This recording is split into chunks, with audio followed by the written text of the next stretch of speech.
Je peux encore entendre le léger tintement des couverts et les rires creux de ce dîner de Noël, la cheminée antique de la maison de campagne de mes grands-parents dans le Vermont, projetait de longues ombres sur des visages qui n'avaient pas mis les pieds dans mon bistrot depuis près de 5 ans.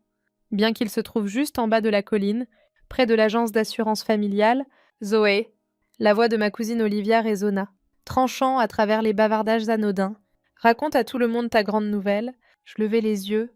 Déjà sur mes gardes, Olivia était assise là, dans son blazer bleu marine impeccable, son alliance scintillante sous la lumière douce alors qu'elle saisissait sa flûte de champagne. Elle arborait cette expression suffisante qu'elle avait toujours lorsqu'elle s'apprêtait à rappeler à tous pourquoi elle était la fierté de la famille Anders. J'ai été nommée directrice régionale, annonça-t-elle, son sourire large et confiant, la plus jeune dans les 112 ans d'histoire de l'agence. La table explosa en acclamations. Grand-père rayonnait de fierté, grand-mère essuyait ses yeux. Oncle Denis leva son verre bien haut à Olivia Anders, qui perpétue l'héritage des Anders. Je pris une petite gorgée de cidre, pensant aux propositions d'investissement qui m'attendaient dans mon appartement, mais personne ici n'était au courant. Pour eux, j'étais juste l'excentrique Anders qui avait choisi la cuisine et le café plutôt qu'un vrai travail. Et toi, Zoé? Tante Linda se tourna vers moi avec cette voix mielleuse, un mélange de pitié et de jugement. Tu tiens toujours ce petit café? Je souris légèrement. Il s'appelle le bistrot de l'Orme Dorée. Et oui, je le tiens, toujours à faire des pancakes. Olivia gloussa, échangeant un sourire narquois avec son cousin Reed. Tu sais, l'agence pourrait toujours utiliser une autre assistante commerciale si tu veux quelque chose de plus stable. Je jouais avec ma fourchette, repensant à la réunion avec un client cet après-midi-là, celle où j'avais décroché un contrat de restauration de 5 ans avec la plus grande chaîne de stations de ski de la région, un contrat valant bien plus que les commissions annuelles d'Olivia, mais il ne le savait pas encore. Le bistrot m'occupe suffisamment, répondis-je nonchalamment. Assez pour payer le chauffage de cet endroit, plaisante à grand-père. À moitié sérieux, j'ai failli rire. Si seulement il savait que j'avais acheté toute la propriété où se trouvait le bistrot, plus 3 autres sur le même pâté de maison, je m'en sors. Dis-je simplement. Olivia plongea dans une longue histoire sur sa dernière négociation d'une police d'assurance de plusieurs millions de dollars. La famille écoutait avidement. Comme toujours, Olivia, l'enfant prodige qui suivait toutes les règles, Ivy League. Programme de formation pour cadres et entrée directe dans l'entreprise familiale. Et moi, j'étais la déception, celle qui avait choisi une école de cuisine à 22 ans et transformé une vieille taverne délabrée en une destination florissante qui rapportait désormais plus en un trimestre que leur agence en un an. Je viens de conclure le contrat avec les hôtels Sterling, disait Olivia, faisant tournoyer le reste de son vin. Vous auriez dû voir leur équipe juridique paniquer quand j'ai souligné une faille dans leur clause de responsabilité. M. Whittaker était tellement impressionné qu'il transfère tous ses comptes à notre agence maintenant. Je gardais un visage soigneusement neutre à la mention de Charles Whittaker. Si Olivia savait qui possédait vraiment la plupart de ses propriétés de villégiature, à travers des sociétés écrans gérées par moi, je ne comprends pas, murmura grand-mère plus tard, me coinçant près de l'évier pendant que j'essuyais la vaisselle. Tu es brillante, Zoé. Tu aurais pu avoir tout ce qu'Olivia a, le poste, la réputation, le respect. Pourquoi gâcher tes talents dans un petit restaurant? Je polis une lourde assiette de service, pensant à ma conférence téléphonique de 9 heures avec les directeurs de banque de 2 États différents. Tout le monde ne rêve pas d'assurance. Grand-mère, dis-je calmement. Mais tu es capable de tellement plus, insista-t-elle. Regarde Olivia, les costumes sur mesure, la nouvelle Lexus, ce magnifique condo and penthouse.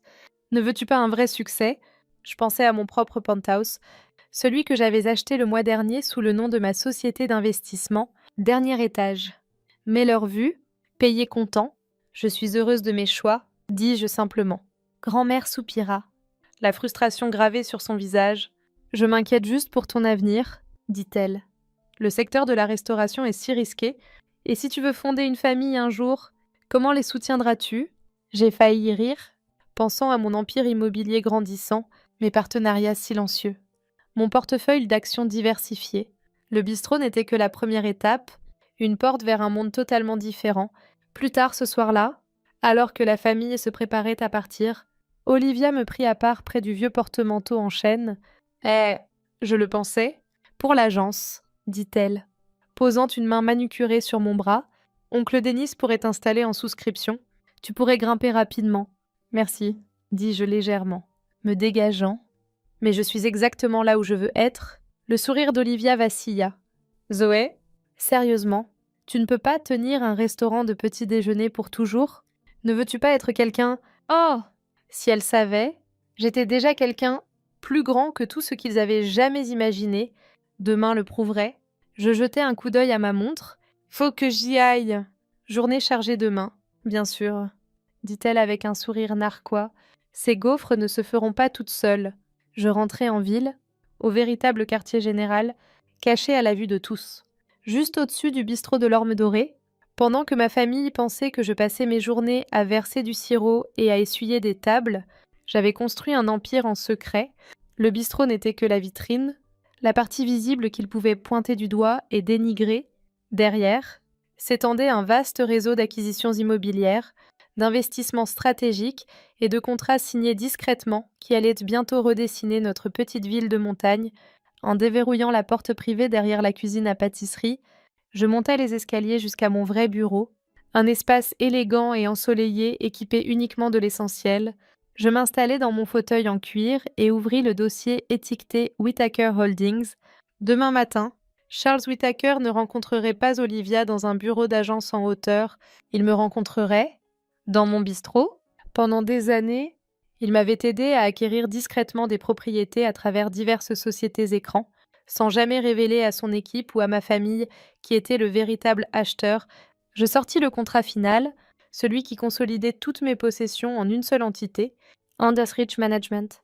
Un nom qui portait juste assez d'ironie familiale pour me faire sourire. Mon téléphone vibra. Un message d'Olivia. Le dîner était sympa. Au fait, M. Whittaker pourrait passer à ton café demain. Ne gâche pas tout. Il est très important pour l'agence. Je posai le téléphone sans répondre, mon sourire s'élargissant. Demain serait inoubliable. La paperasse était simple.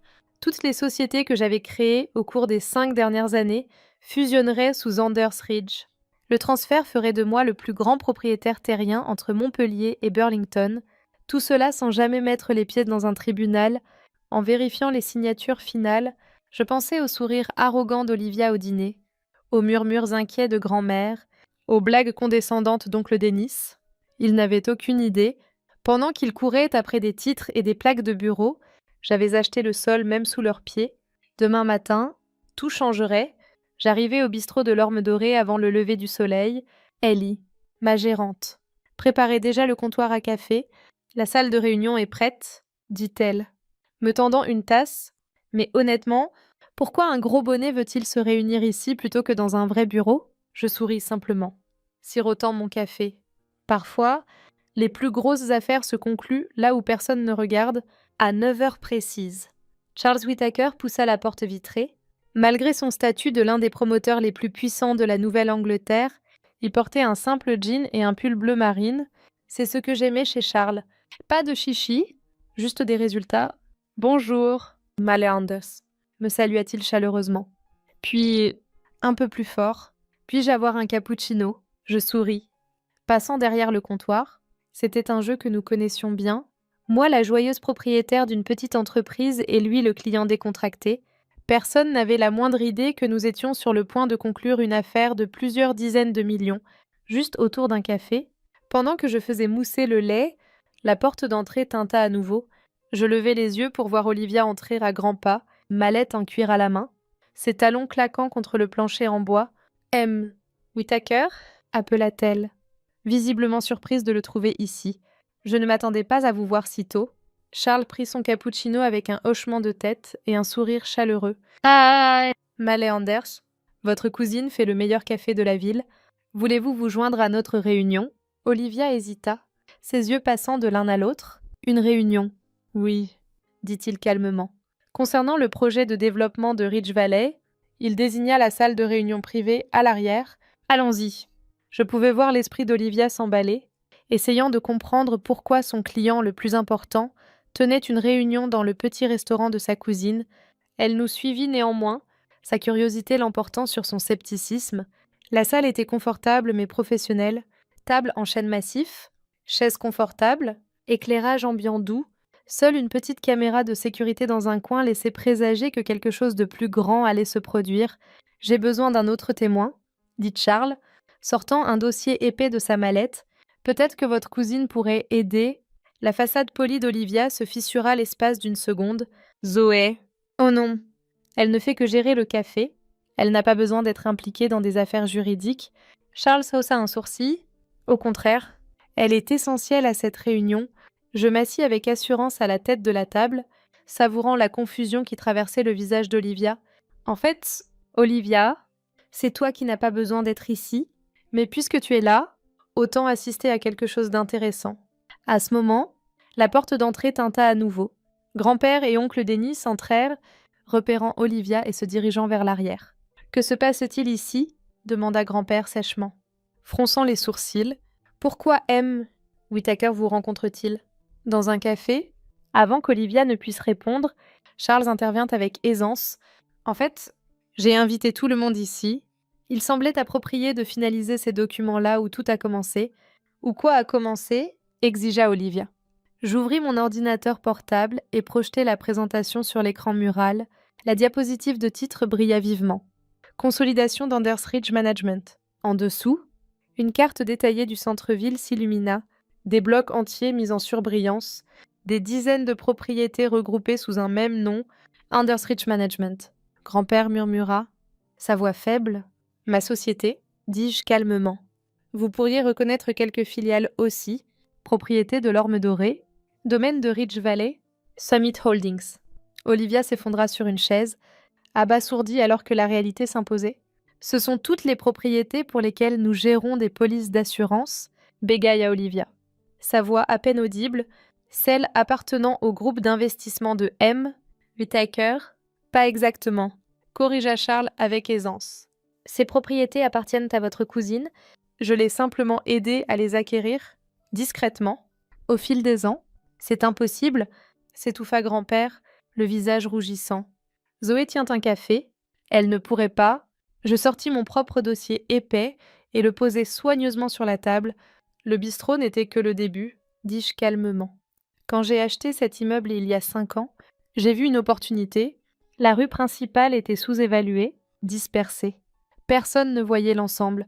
Pendant que vous étiez occupés à moquer mon petit restaurant, continuai-je, je rencontrai des investisseurs, étudiai les valeurs immobilières et assemblai le plus grand réseau immobilier privé que cette ville ait jamais vu. Olivia arracha le contrat vers elle, ses doigts polis feuilletant page après page. Son expression passa de l'incrédulité à la confusion, puis à l'admiration. Cela vaut, elle déglutit difficilement, cela vaut des centaines de millions, tu possèdes la moitié de Ridge Valley, plus de la moitié, ajouta Charles avec un petit rire. Votre cousine a un don pour repérer le potentiel là où d'autres ne voient que des problèmes, un peu comme acheter une taverne délabrée et en faire le fondement d'un empire. Grand-père s'effondra sur une chaise. Paul, pourquoi ne nous as-tu rien dit ? Auriez-vous cru en moi ? Demandai-je doucement. Vous étiez trop occupé à supposer que je gâchais ma vie à faire des pancakes. C'était plus facile de vous laisser penser cela, pendant que je construisais quelque chose à ma manière. Mais toi, tu portes un tablier, bégaya Olivia. Essayant encore de relier les points, oui, souris-je finement. Je porte beaucoup de choses, parfois un tablier, parfois un tailleur. La différence, c'est que je n'ai jamais eu besoin de l'approbation des autres pour connaître ma propre valeur. Charles sortit un stylo, le plaçant cérémonieusement sur le contrat final. On officialise. Je signai d'abord, d'un trait audacieux et assuré. Charles suivit, signant avec un geste élégant, et juste comme ça, Andersridge Management devint officiellement le plus grand propriétaire foncier consolidé de Ridge Valley. Félicitations, dit Charles, me serrant la main. Bien que nos réunions d'investissement déguisées en discussion autour d'un café vont me manquer, le bistrot est toujours là, ris-je doucement. Bien que je doive peut-être ajouter un 2e étage, une fois que tous les nouveaux clients curieux commenceront à arriver, plus tard cette nuit-là, après que la famille se fut dispersée pour panser ses blessures, je m'assis seule dans mon bureau au-dessus de l'Orme Dorée. Les lumières d'hiver scintillaient sur les rues calmes en contrebas, mes rues maintenant. À plus d'un titre, mon téléphone vibra, un texto de grand-mère. Peut-on se voir ? Peut-être. Pour le petit déjeuner, je regardais mon café florissant et souris. une assiette, une tasse, un contrat à la fois. J'avais construit mon empire exactement comme je le voulais. Bien sûr, répondis-je par texto. Je connais un super petit endroit en centre-ville. La propriétaire s'en sort plutôt bien ces jours-ci, d'après ce que j'entends. Parfois, le succès ne se présente pas dans un bureau d'angle ou une étiquette de designer. Parfois, il porte un tablier, sert du café et achète discrètement tout le pâté de maison. Et parfois, la meilleure revanche n'est pas de prouver qu'ils ont tort, c'est de prouver que vous avez raison. Je fermai mon ordinateur portable avec un claquement discret et descendis les escaliers. Demain, les journaux locaux titreraient sur la consolidation d'Anders Ridge Management et toute la ville saurait. Mais ce soir, j'avais encore un bistrot à gérer, parce que les meilleures affaires, celles qui changent tout, ne se font pas dans des salles de conférence en marbre, elles se font ici, autour d'une assiette chaude de pancakes, d'un cappuccino corsé et d'une certitude silencieuse en qui vous êtes et ce que vous êtes capable de construire. Si vous êtes arrivé jusqu'ici, je veux juste vous dire merci. Cette histoire n'est pas seulement la mienne, elle est celle de tous ceux qui ont été sous-estimés, ignorés ou écartés parce qu'ils ne correspondaient pas au moule que quelqu'un d'autre avait construit pour eux. J'aimerais avoir vos retours dans les commentaires. Avez-vous déjà été douté? Moqué pour avoir rêvé différemment? Partagez votre histoire. Soutenons-nous les uns les autres et montrons au monde que le succès n'a pas qu'un seul visage, un seul chemin ou un seul calendrier. Si vous vous sentez connecté à mon parcours, laissez un message. J'aimerais l'entendre. Votre voix compte plus que vous ne le pensez. Et s'il y a un conseil que je peux vous laisser, c'est celui-ci. Ne gaspillez pas votre énergie à prouver votre valeur à ceux qui refusent de la voir. Construisez-la discrètement. Construisez-la fièrement. Construisez-la si solidement qu'un jour, ils n'auront d'autre choix que de la reconnaître. Portez le tablier, portez le costume, portez ce que vous voulez. Souvenez-vous simplement que votre valeur n'a jamais dépendu de l'approbation extérieure, elle est définie par vos actions, votre persévérance et votre croyance en votre propre vision. J'ai construit mon empire une tasse de café à la fois, et vous le pouvez aussi, peu importe à quoi ressemble votre rêve. Commencez petit, restez malin, restez concentré, parce que parfois, la meilleure façon de changer le monde n'est pas de faire du bruit, mais par un succès discret, implacable et inarrêtable,